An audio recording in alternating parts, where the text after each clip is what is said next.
1956 September 30 Thomas fits Patrick എന്ന 26 വയസ്സുകാരൻ ന്യൂയോർക്കിലെ ഒരു ബാറിലിരുന്ന് മദ്യപിക്കുകയായിരുന്നു. മദ്യപിച്ച് ലക്ക് കെട്ട തോമസ് കൂടെ മദ്യപിച്ചയാളുമായിട്ട് ബെറ്റ് വെച്ചു. ന്യൂജേഴ്സിയിൽ നിന്ന് ന്യൂയോർക്ക് സിറ്റിയിലേക്ക് 15 മിനിറ്റിൽ വരാൻ സാധിക്കില്ലെന്ന് കൂടെ ഇരുന്നയാൾ പറഞ്ഞു. സാധിക്കുമെന്ന് തോമസ് പറഞ്ഞു. Thomas US മിലിറ്ററിയിലെ പട്ടാളക്കാരനായിരുന്നു. പട്ടാളത്തിൽ പൈലറ്റ് ആയിട്ടായിരുന്നു സേവനം അനുഷ്ഠിച്ചിരുന്നത്. പട്ടാളത്തിൽ നിന്ന് വിരമിച്ച ശേഷം ന്യൂജേഴ്സിയിലെ ടെറ്റർബോറോ സ്കൂൾ ഓഫ് എയറോനോട്ടിക്സിൽ എയർപ്ലെയിൻ മെക്കാനിക് ആയിട്ടായിരുന്നു തോമസ് ജോലി ചെയ്തുകൊണ്ടിരുന്നത്. ബെറ്റ് വെച്ച തോമസ് നേരെ പോയത് അവൻ ജോലി ചെയ്യുന്നിടത്തേക്കായിരുന്നു.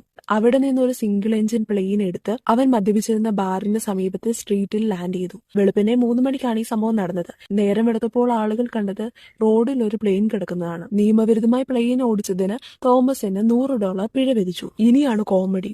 ഈ സംഭവം നടന്ന 2 വർഷങ്ങൾക്ക് ശേഷം 1958 ഒക്ടോബർ 4 വീണ്ടും തോമസ് അനുവാദമില്ലാതെ പ്ലെയിൻ പറത്തി. ഇത്തവണ യശിവ യൂണിവേഴ്സിറ്റിയുടെ മുന്നിലുള്ള സ്ട്രീറ്റിലാണ് പ്ലെയിൻ ലാൻഡ് ചെയ്തത്.